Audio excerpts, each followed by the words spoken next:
ಎಲ್ಲರಿಗೂ ನಮಸ್ಕಾರ. ನನ್ನ ಯೂಟ್ಯೂಬ್ ಚಾನೆಲ್ಗೆ ಸ್ವಾಗತ. ಸ್ನೇಹಿತರೆ ಹಾಗೂ ವಿದ್ಯಾರ್ಥಿಗಳೇ, ನಾನು ಈಗಾಗಲೇ ದ್ವಿತೀಯ PUCಯ ಕನ್ನಡ ಪ್ರಶ್ನೆ ಪತ್ರಿಕೆಯಲ್ಲಿ ಬರುವಂತಹ ಬಹು ಆಯ್ಕೆಯ ಪ್ರಶ್ನೆಗಳು, ಹೊಂದಿಸಿ ಬರೆ, ಬಿಟ್ಟ ಸ್ಥಳ ತುಂಬಿರಿ, ಭಾಷಾಭ್ಯಾಸ ಹಾಗೂ ಕನ್ನಡ ಪಠ್ಯಪುಸ್ತಕದ ಪದ್ಯ ಭಾಗ ಹಾಗೂ ಗದ್ಯ ಭಾಗದ 2 ಅಂಕಗಳ ಪ್ರಶ್ನೆಗಳ ವಿಡಿಯೋವನ್ನು ಈಗಾಗಲೇ ಹಾಕಿದ್ದೇನೆ.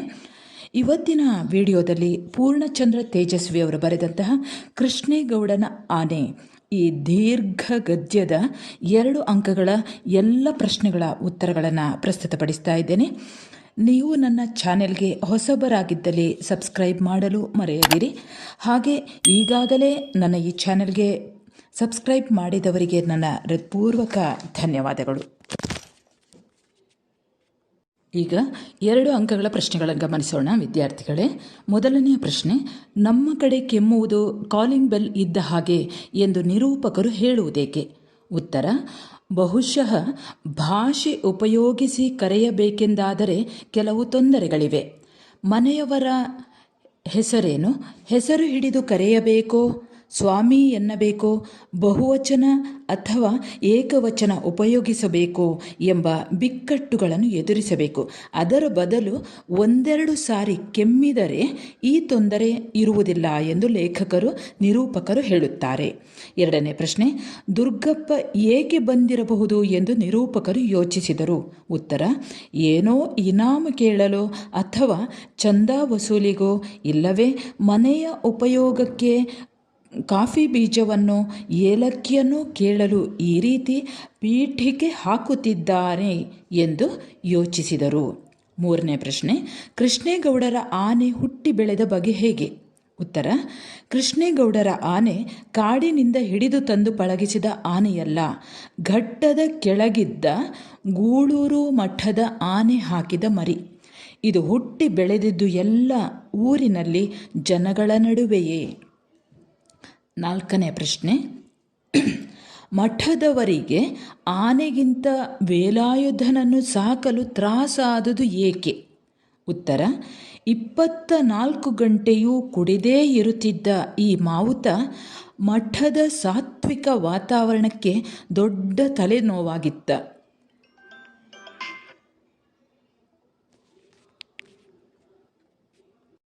ದುರ್ನಡತೆಗಾಗಿ ಅವನನ್ನು ಓಡಿಸಿದಾಗ ಆನೆ ಊಟವನ್ನೇ ಬಿಟ್ಟಿತು. ಕೊನೆಗೆ ಆನೆಯ ಸಲುವಾಗಿ ಮತ್ತೆ ಕರೆತಂದಾಗ ಅವನು ಮಠಕ್ಕೆ ಇನ್ನಷ್ಟು ಕಿರುಕುಳ ಕೊಡಲಾರಂಭಿಸಿದ. 5ನೇ ಪ್ರಶ್ನೆ, ಆನೆ ಸಾಕುವುದರ ಬಗ್ಗೆ ಜನರ ನಂಬಿಕೆ ಏನಾಗಿತ್ತು? ಉತ್ತರ, ಆನೆ ಸಾಕುವುದು ಎಂದರೆ ಎಲೆಕ್ಷನ್ನಿಗೆ ನಿಂತ ಹಾಗೆ. ಮನೆ ಮಠ ಸಂಪೂರ್ಣ ಹಾಳು ಮಾಡಿಕೊಂಡು ಹೆಂಡತಿ ಮಕ್ಕಳ ಬಾಯಿಗೆ ಮಣ್ಣು ಹಾಕುವ ಕ್ಷಿಪ್ರ ಮಾರ್ಗ ಇದೆಂದು ಎಲ್ಲರೂ ದೃಢವಾಗಿ ನಂಬಿದ್ದರು. 6ನೆಯ ಪ್ರಶ್ನೆ, ಸೊರಗಿದ್ದ ಆನೆಯನ್ನು ಕೃಷ್ಣೇಗೌಡ ಹೇಗೆ ಸಾಕಿದ? ಉತ್ತರ, ಮಠದಲ್ಲಿ ಬರೀ ಒಣ ಹುಲ್ಲು ಮೊಸರನ್ನ ತಿಂದು ಸೊರಗಿದ್ದ ಈ ಆನೆಗೆ ಬಯನೆ ಸೊಪ್ಪು, ಹಸಿ ಹುಲ್ಲು, ಹಿಂಡಿ, ಬೆಲ್ಲ, ಗೆಣಸು ಎಲ್ಲ ಕೊಟ್ಟು ಕೃಷ್ಣೇಗೌಡ ಪಗಡುದಸ್ತಾಗಿ ಬೆಳೆಸಿದ. 7ನೆಯ ಪ್ರಶ್ನೆ, ಕಾಡಾನೆಗಳ ಹಾವಳಿಗೆ ಪ್ರಕಾಶ್ ನೀಡಿದ ಕಾರಣಗಳೇನು? ಉತ್ತರ, ಕಾಡಾನೆಗಳು ಊರಿನ ಕಡೆ ಬಂದು ಜನರ ಪೈರು ಫಸಲಿಗೆ ಹಾನಿ ಮಾಡಲು ಕಾರಣ ಅರಣ್ಯ ಇಲಾಖೆಯವರು ಕಾಡಿನ ಮರಗಳನ್ನು ತೆಗೆದು ನೀಲಗಿರಿ, ಅಕೇಶಿಯಾ ಮುಂತಾದ ಆನೆಗಳಿಗೆ ನಿರುಪಯುಕ್ತವಾದುದನ್ನು ನೆಡುತ್ತಿರುವುದು ಎಂದು ಹೇಳಿದ. 8ನೇ ಪ್ರಶ್ನೆ, ಫಾರೆಸ್ಟ್ ಡಿಪಾರ್ಟ್ಮೆಂಟಿನವರ ನಂಬರ್ 1 ಎನಿಮಿಗಳು ಯಾರು? ಉತ್ತರ, ಫಾರೆಸ್ಟ್ ಡಿಪಾರ್ಟ್ಮೆಂಟಿನವರ ನಂಬರ್ 1 ಎನಿಮಿಗಳು ಎಂದರೆ PWDನವರು, ಕರೆಂಟಿನವರು, ಟೆಲಿಫೋನಿನವರು. 9ನೇ ಪ್ರಶ್ನೆ, ನಾಗರಾಜ ದುರ್ಗಪ್ಪನ ಮೇಲೆ ಏನೆಂದು ರೇಗಿದನು? ಉತ್ತರ, ಆನೆಯೇ ಮರದ ಕೊಂಬೆ ಮುರಿದು ಬೀಳಿಸಿದ್ದು ಎಂದು ದುರ್ಗಪ್ಪ ಪದೇ ಪದೇ ಹೇಳುವುದನ್ನು ನೋಡಿ ರೇಗಿದ ನಾಗರಾಜ, ಹಾಗಂತ ಹೇಳಿಕೆ ಬರ್ಕೊಡ್ತೀಯಾ? ಹಾಗಿದ್ರೆ ಹೇಳು, ಅದನ್ನೂ ಎಳ್ಕೊಂಡು ಬಂದು ಅಂಬಾಸಿಡರ್ ಕಾರಿನ ಜೊತೆ ಕಟ್ಟಿ ಹಾಕಿ ಬರೆ ಹಾಕಿಸಿ ಬಿಡ್ತೀನಿ. ನಿನ್ನ ಪುಕಾರೇನಿದ್ರೂ ಬರವಣಿಗೆಯಲ್ಲಿ ಇರಬೇಕು. ಹಂಗಿದ್ರೆ ಮಾತ್ರ ನಾನು ಆ್ಯಕ್ಷನ್ ತಗೊಳ್ಳೋದು ಎಂದು ಗುಡುಗಿದ. 10ನೇ ಪ್ರಶ್ನೆ. ಡ್ರೈವರ್ನ ತಲೆ ಜಜ್ಜಿ ಹೋದದ್ದು ಹೇಗೆ? ಆನೆ ಅದಕ್ಕೆ ಕಾರಣವೇ? ಉತ್ತರ: ನಾಟ ಸಮೇತ ಲಾರಿಯೇ ಉರುಳಿ ಬಿದ್ದಾಗ ಕ್ಯಾಬಿನ್ನಿನ ಮೇಲಿದ್ದ ಮಣ ಭಾರದ ಲಾರಿ ಜಾಕ್ ಡ್ರೈವರ್ನ ತಲೆಯ ಮೇಲೆ ಬಿದ್ದು ಆತನ ತಲೆ ಜಜ್ಜಿ ಕಮಕ್ ಕಿಮಕ್ ಎನ್ನದೆ ಸಾವನ್ನಪ್ಪಿದ. ಆನೆ ಇದಕ್ಕೆ ಕಾರಣವಲ್ಲ. ನಾಟಕ್ಕೆ ಕಟ್ಟಿದ ಹಗ್ಗವನ್ನು ಬಿಚ್ಚದಿದ್ದುದು ಕಾರಣ. 11ನೇ ಪ್ರಶ್ನೆ. ತನ್ನ ಕೆಲಸ ಅತ್ಯಂತ ಅಪಾಯಕಾರಿ ಎಂದು ದುರ್ಗಪ್ಪ ವಿವರಿಸಿದ್ದು ಹೇಗೆ? ಉತ್ತರ: ಲೈನ್ಮ್ಯಾನ್ ಕೆಲಸಕ್ಕೆ ಸೇರಿದ ಮೇಲೆ ಪ್ರಾಣದ ಆಸೆ ಇಟ್ಕೊಂಡರೆ ಆಗುತ್ತಾ? ನಮ್ಮ ಡಿಪಾರ್ಟ್ಮೆಂಟಿನ ಲೈನ್ಮ್ಯಾನ್ಗಳು ಯಾರಾದರೂ ಈವರೆಗೆ ಸರ್ವಿಸ್ ಮುಗಿಸಿ ರಿಟೈರ್ ಆಗಿರೋದನ್ನು ನೋಡಿದ್ದೀರಾ? ಕರೆಂಟಿನ ಜೊತೆ ಕೆಲಸ ಅದು. ಒಂದಲ್ಲ ಒಂದು ದಿನ ಎಚ್ಚರ ತಪ್ಪಿದ್ರೂ ಅಲ್ಲಿಗೆ ನಮ್ಮ ಸರ್ವಿಸ್ ಮುಗಿದಂಗೆ ಅಲ್ವಾ ಎಂದು ತನ್ನ ಕೆಲಸ ಇಡೀ ಜಗತ್ತಿನಲ್ಲೇ ಅತ್ಯಂತ ಅಪಾಯಕಾರಿ ಕೆಲಸ ಎಂದು ವಿವರಿಸಿದ. 12ನೆಯ ಪ್ರಶ್ನೆ. ಜಬ್ಬಾರ್ ನಿರೂಪಕರಿಗೆ ಅಂಚೆ ವಿಲೇವಾರಿ ಬಗ್ಗೆ ಅಸಡ್ಡೆಯಿಂದ ಏನು ಹೇಳಿದ? ಉತ್ತರ: ಅಯ್ಯೋ, ಯಾವುದೋ ಮದುವೆ ಮನೆ ಕಾಗ್ದ ಸರ್, ನೀವೇನು ಹೋಗೋದಿಲ್ಲ, ಏನಿಲ್ಲ. ಅವನ್ನು ಇವತ್ತು ಕೊಟ್ಟರೂ ಒಂದೇ, ನಾಳೆ ಕೊಟ್ಟರೂ ಒಂದೇ ಎಂದು ಅಸಡ್ಡೆಯಿಂದ ಹೇಳಿದ. 13ನೇ ಪ್ರಶ್ನೆ. ನಾಯಿ ಕಚ್ಚಿದ್ದು ಎಲ್ಲಿ ಎಂದಾಗ ಜಬ್ಬಾರ್ ಇರಿಸು ಮುರಿಸಿನಿಂದ ಏನು ಹೇಳಿದನು? ಉತ್ತರ: ಹೋಗಲಿ ಬಿಡಿ, ಅದು ಬೀದಿಲಿ ತೋರಿಸೋ ಹಂಗಿಲ್ಲ.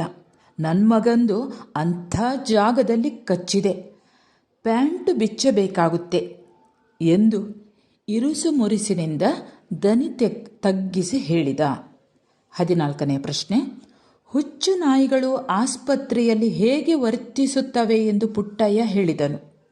ಉತ್ತರ: ಹುಚ್ಚು ನಾಯಿ ಹತ್ತಿರ ಧೈರ್ಯದ ಪ್ರಶ್ನೆನೇ ಬರಲ್ಲ ಸರ್. ಅವಕ್ಕೆ ತಲೆ ಕೆಟ್ಟು ಕಂಡದ್ದಕ್ಕೆಲ್ಲ ಕಚ್ಚುತ್ತವೆ ಅಷ್ಟೇ. ಆಸ್ಪತ್ರೆಗೆ ತಗೊಂಡು ಬಂದವನ್ನ ನೋಡಿದ್ದೀನಲ್ಲ, ಮೇಜು ಕುರ್ಚಿ ಕಾಲಿಗೆಲ್ಲ ಕಚ್ಚುತ್ತವೆ ಎಂದು ಹುಚ್ಚು ನಾಯಿಗಳ ವರ್ತನೆಯನ್ನು ಹೇಳುತ್ತಾನೆ. 15ನೆಯ ಪ್ರಶ್ನೆ. ನಾಯನ್ನು ಕೊಲ್ಲದೆ ನೌಕರರು ಸುಳ್ಳು ಹೇಳಿರುವರೆಂದು ನಿರೂಪಕರು ಯಾವ ಸಲಹೆ ನೀಡಿದರು? ಉತ್ತರ: ನಿಮ್ಮ ನೌಕರರು ಒಂದೇ ಒಂದು ನಾಯನ್ನು ಕೊಲ್ಲದೆ ನಿಮಗೆ ಸುಳ್ಳು ಲೆಕ್ಕ ಕೊಟ್ಟಿದ್ದಾರೆ ಖಾನ್ ಸಾಹೇಬ್. ಒಂದು ಸಾರಿ ನೀವು ಪೇಟೆ ಬೀದಿಯಲ್ಲಿ ತಿರುಗಾಡಿದರೆ ಗೊತ್ತಾಗುತ್ತೆ. ಒಂದು ಕೆಲಸ ಮಾಡಿ, ಇನ್ನು ಮೇಲೆ ನಾಯಿ ಕೊಂದರೆ ಬಾಲ ತಗೊಂಡು ಬಂದು ತೋರಿಸಬೇಕು ಅಂತ ಹೇಳಿ. ಅವರ ಲೆಕ್ಕ ಸುಳ್ಳೋ ನಿಜವೋ ನಿಮಗೇ ಗೊತ್ತಾಗುತ್ತೆ ಎಂದು ಸಲಹೆ ನೀಡಿದರು. 16ನೇ ಪ್ರಶ್ನೆ. ಆನೆಯೇ ತಿಪ್ಪಣ್ಣನ ಸಾವಿಗೆ ಕಾರಣವೆಂದು ದುರ್ಗಪ್ಪ ಹೇಳಿದಾಗ ನಿರೂಪಕರ ಪ್ರತಿಕ್ರಿಯೆ ಏನು?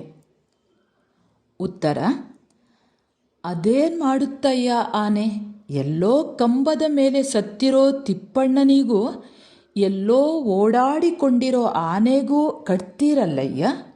ಬಾಯಿಲ್ಲದವರು ಈ ಪ್ರಪಂಚದಲ್ಲಿ ಬದುಕೋ ಹಂಗೆ ಇಲ್ಲವೇನಯ್ಯ ಎಂದು ನಿರೂಪಕರು ಪ್ರತಿಕ್ರಿಯಿಸಿದರು. 17ನೇ ಪ್ರಶ್ನೆ. ಡ್ರೈವರ್ ಅಬ್ಬಾಸ್, ಕ್ಲೀನರ್ ಕೃಷ್ಣರ ಸಾವಿಗೆ ಕಾರಣವೇನು?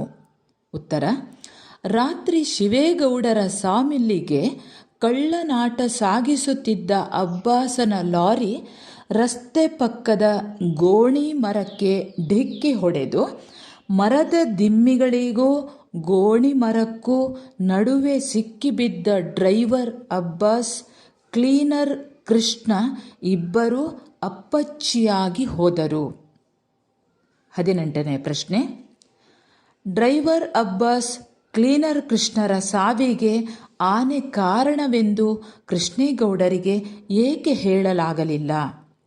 ಉತ್ತರ: ಡ್ರೈವರ್ ಅಬ್ಬಾಸ್ ಮತ್ತು ಕ್ಲೀನರ್ ಕೃಷ್ಣ ಸತ್ತಿದ್ದನ್ನು ಯಾವುದೇ ರೀತಿಯಿಂದ ಯೋಚಿಸಿದರೂ ಆನೆ ಲೆಕ್ಕಕ್ಕೆ ಜಮಾ ಹಾಕುವುದು ಹೇಗೆಂದು ತಿಳಿಯಲಿಲ್ಲ.